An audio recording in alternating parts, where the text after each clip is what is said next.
C'est à la rubrique santé bien-être.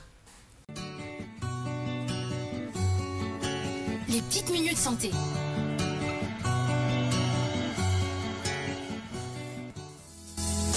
Le sida est le stade ultime de l'infection par le virus de l'immunodéficience humaine, VIH1 et VIH2. Le mot sida est l'abréviation du syndrome d'immunodéficience acquise. Le virus du sida pénètre dans le corps par voie sexuelle, sanguine ou est transmis de la mère à l'enfant. Ce virus va ensuite envahir certaines cellules du système immunitaire de l'organisme, les lymphocytes TCD4, qui jouent un rôle fondamental dans la défense de l'organisme contre les microbes. Le VIH-Sida se développe et se multiplie à l'intérieur de ces cellules, entraînant leur destruction. La destruction des lymphocytes TCD4 conduit à une détérioration du système immunitaire qui peut plus remplir son rôle. Lutter contre les infections, les associées à une immunodéficience sévère sont baptisées infections opportunistes car elles se développent du fait de l'incapacité du système immunitaire.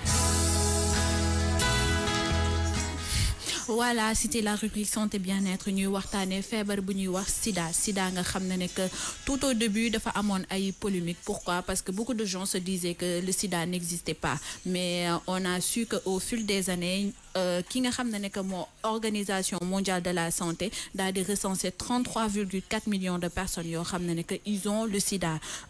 Boo ci dindi nombre de décès yi, ça fait 2 millions de décès, ça fait dont 280 enfants. Pour wax ne que sida feebar la boo xam ne que virus bi koy indi mooy l'immunodéficience humaine, VIH1 ou le VIH2. Sida nak 30% de la population yi nga xam ne que dañ ko am selon l'OMS maanaam organisation mondiale de la santé, personnes yooyu bu ñuy am ay symptômes yi ay symptômes grippe rek lay dikkee, parce que il faut noter que de 5 ans jusqu'à 7 ans juróom benni at ba juróom ñaari at ñi nga xam ne que dañu am sida, c'est pas forcément que symptômes yi di génn seen yaram, à savoir sa peau day am ay rougeur loolu wala gorge bi metti wala li nga xam ne que mooy ay fatiguement wala ay douleur musculaire mën nga ko am normal nga foog ne da nga am grippe wala da nga am benn feebar alors que da nga am sida. moo tax ñu ne sida mën na bañ a développer wu extérieurement, mais si sa biir yaram mi ngi créer ay dégâts yoo xam ne que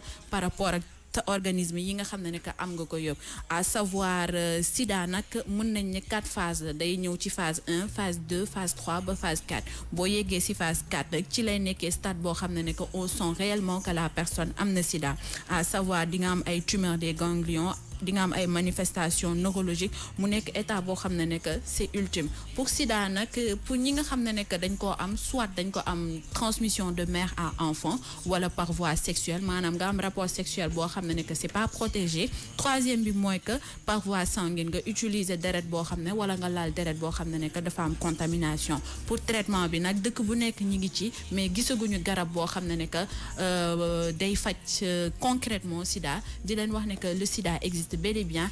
Il est 8h50, c'était la rubrique santé bien-être.